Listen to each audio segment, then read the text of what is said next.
Hello, in today's video I'll show you how to remove the bowl from the station on your Monsieur Cuisine Smart.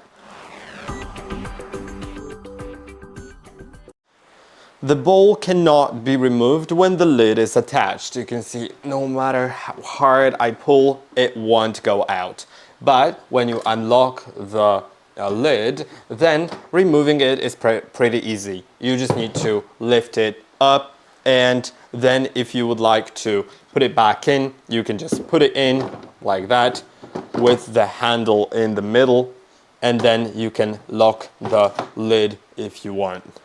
And I hope that this video was helpful. Don't forget to like and subscribe, and I'll see you in the next one.